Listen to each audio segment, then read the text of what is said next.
First பேனை heat பண்ணிவிட்டு butter போடணும். பட்டர் மெல்ட் ஆனோடனே நல்லா மெல்ட் ஆனோடனே அதில் ஜீரகம் சேர்க்கணும் லைட்டாக டேஸ்ட்டுக்காக.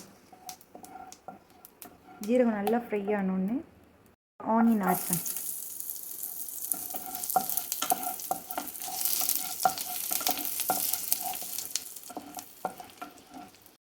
ஆனியன் நல்லா ஃப்ரை ஆகிடுச்சு. இப்போ அதில் வந்து கார்லிக் சேர்க்கணும். நல்லா ஃப்ரை பண்ணிகிட்டே இருக்கணும். 2 minutes ஃப்ரை பண்ணணும்.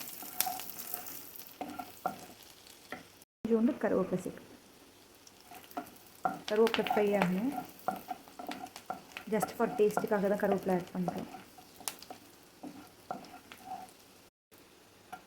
பம்ப்கினோட கேரட்டும் சேர்த்து போட்டால் தான் நல்லா டேஸ்ட்டாக இருக்கும். அதனால் கேரட்டையும் போட்டு ஒரு ஃப்ரை பண்ணி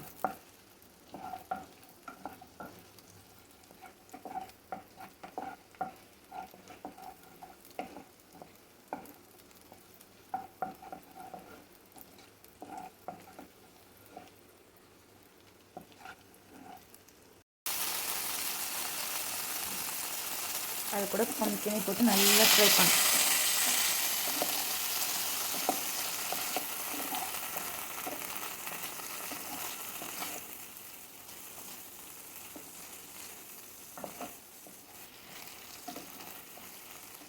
டூ சைட்ஸ் நல்லா ஃப்ரை ஆன உடனே நல்லா பம்ப்கின், கேரட், ஆனியன், கார்லிக் எல்லாமே நல்லா ஃப்ரை ஆயிடுச்சு. இப்போ அதில் வந்து கேஷ்யூ, அதுக்கப்புறம் பாதாம் அதையும் ஆட் பண்ணிவிட்டு திரும்ப ஒரு ஃப்ரை பண்ணணும்.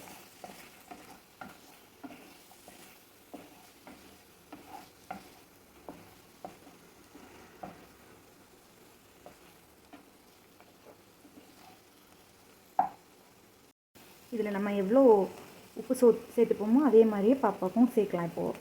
அதனால் ஒரு லைட்டாக சால்ட்டு போட்டுக்கணும்.